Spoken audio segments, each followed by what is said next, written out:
Life and death written by Shri Aurobindo Ghosh. Hi everyone, आज की class में हम लाइफ एंड डेथ पोइट्री को कवर करेंगे जो कि हमारे बहुत ही फेमस इंडियन पोइट ने अरविंदो घोष ने लिखी थी।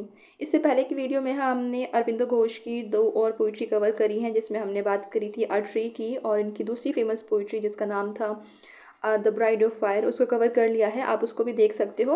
तो आज की क्लास में हम इस वाली को कवर करेंगे। तो स्टार्ट करते हैं। पहली चीज़ जो हम हमेशा करते हैं अबाउट द पोइट, क्योंकि पोइट के बारे में या फिर राइटर के बारे में जानना is important because you have to deal with the text. तो आपको कहीं ना कहीं एक कॉन्टेक्स्ट पता होना चाहिए in what perspective he was writing. तो यहाँ पे हम इनकी बात करेंगे। तो पहली चीज़ तो कि ही वॉज बॉर्न ऑन 15 अगस्त 1872 में। इनकी डेथ होती है 1950 में।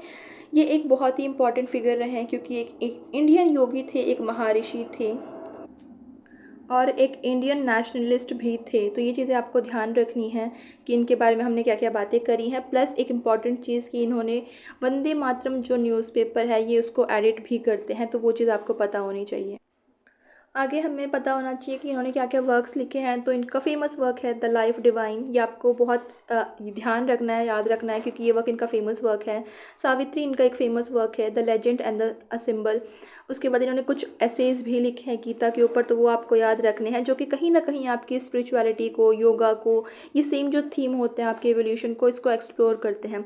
तो जब हमने बात करी थी लास्ट क्लास में भी कि इनके वर्क किस चीज़ से डील करते हैं, तो हमने सुना था, हमने पढ़ा था कि कहीं ना कहीं इनके जितने भी वर्क्स हैं वो बहुत ज़्यादा फिलोसॉफिकल हैं। चाहे आप इनकी द ट्री को ले लो, चाहे आप इनकी ब्राइड ऑफ फायर को ले लो, तो हर एक जो वर्क है वो फिलोसॉफिकल इन नेचर है, जहाँ पे वो स्पिरिचुअलिटी की बात करते हैं। तो सेम आज की क्लास भी ऐसे ही होने वाली है।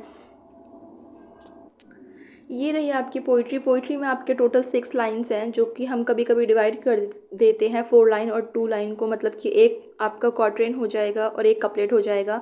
क्वार्ट्रेट होता है आपका 4 लाइन का, कपलेट होती है 2 लाइन की, तो वो हो जाएगी। और इसकी राइम स्कीम भी सेम बन जाएगी, जैसे कि इसकी आपकी अगर ए बनेगी तो ये बी बन जाएगी सीम्ड पेजेस, फिर आपकी ए बनेगी तो अनड्रीम्ड बी बन जाएगी, और ये सी, तो मतलब ए बी सी ये आपकी राइम स्कीम यहाँ पे बन जाएगी। तो पोइट्री बहुत ही छोटी सी है। चलो स्टार्ट करते हैं लाइन बाय लाइन। यहाँ पे एक जो आपको एक मैसेज मैं पहले दे दूँ ताकि आपको पोइट्री अच्छे से समझ में आए। उसमें ये बात करते हैं लाइफ एंड डेथ की, कि लाइफ और डेथ के इंसान के अंदर जो एक थॉट है कि लाइफ एंड डेथ क्या होती है, कैसे इस जो ह्यूमन है वो उसके बारे में सोचता है। तो वो कहते हैं कि इस पोइट्री में वो बताते हैं कि डेथ नाम की कोई चीज़ नहीं होती है, डेथ होती ही नहीं है कुछ। वो इंसान का अजम्पशन होता है कि उसे लगता है कि डेथ भी कुछ होती है, लेकिन ऐसा कुछ होता नहीं है। उसी को वो यहाँ पे एक्सप्लेन कर रहे हैं। कहते हैं life death and death life. कहते हैं कि जो लाइफ है वही डेथ है और जो डेथ है वही लाइफ है। The word have led for ages. और ये जो वर्ड्स हैं हमने सदियों से, एजेस से यही सुनते आए हैं कि हम बोलते हैं ना कि लाइफ ही डेथ है और डेथ ही लाइफ है। तो उसी चीज़ की बात कर रहे हैं। आगे बोलते हैं आर थॉट, हमारे जितने भी थॉट हैं, हमारे विचार हैं, एंड द कॉन्शियसनेस, जितना भी हम सोच सकते हैं, आर फॉर्मली स्टीम्ड, हमारे आर फॉर्मली सीम्ड, कि उन्हें ऐसा लगता है टू अपोजिट्स। वो क्या कह रहे हैं कि जो लाइफ एंड डेथ है और डेथ और लाइफ, ये जो हमारे दिमाग में एक बनी हुई है, एक इमेज बनी हुई है ज़िंदगी को लेके, मौत को लेके, तो वो कहते हैं ये हमारी सोच है, हमारे थॉट्स हैं, हमारी कॉन्शियसनेस है, हम उसे कितना समझ पा रहे हैं।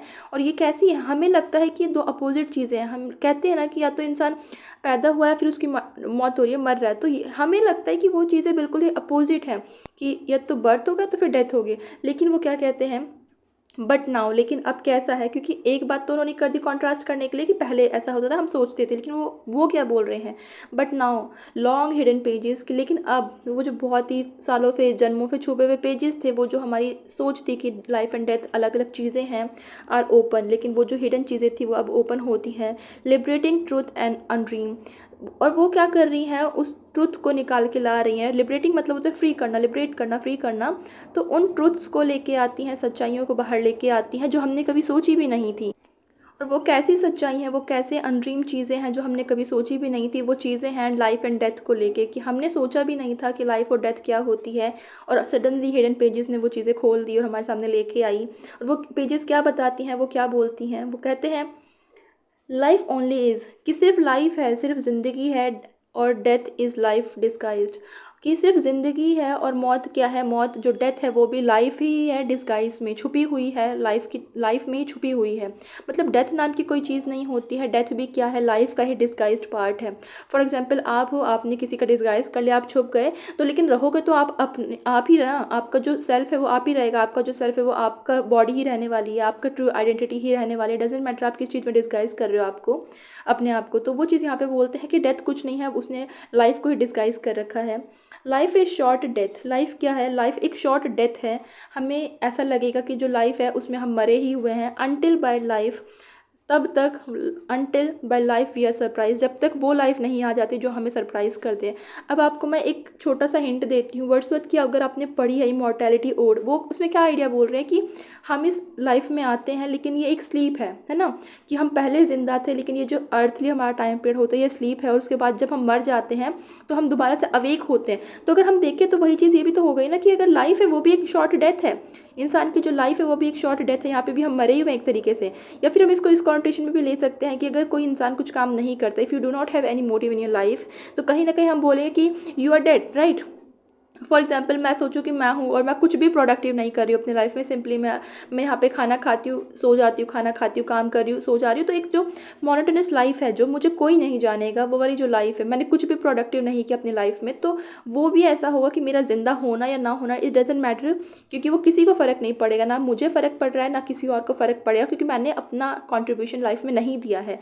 तो वो चीज़ भी ये है कि जो life is a short death, कि लाइफ भी एक छोटी मौत ही लगेगी, अनटिल, जब तक कि लाइफ से तुम सरप्राइज ना हो जाओ, या फिर लाइफ में तुम कुछ ऐसा ना कर दो जो बाकी लोगों को सरप्राइज कर दे, जो तुम्हें सच में अवेक कर दे। होता है ना कभी कभी कि आप कुछ सुनते हो किसी पर्सन के बारे में कि वो बहुत ही गरीब था या फिर ऐसा था, और सडनली उसे एक अवेकनिंग होती है और उसके बाद उसका जो सडन माइंडसेट है तो वो बदल जाता है। तो वो एग्जाम्पल हम यहाँ पे ले सकते हैं कि सडनली लाइफ में उसकी कुछ सरप्राइज हुआ, उसने कुछ चीज़ें रियलाइज़ करी, सडनली वो जो उसकी माउंटेन्स लाइफ थी जहाँ पे वो कुछ भी नहीं करता था इंसान, सडनली वो एक इतना फेमस पर्सन बन गया, या फिर उसको एक काइंड ऑफ डायरेक्शन मिल गई अपनी लाइफ में कि अब उसे क्या करना है।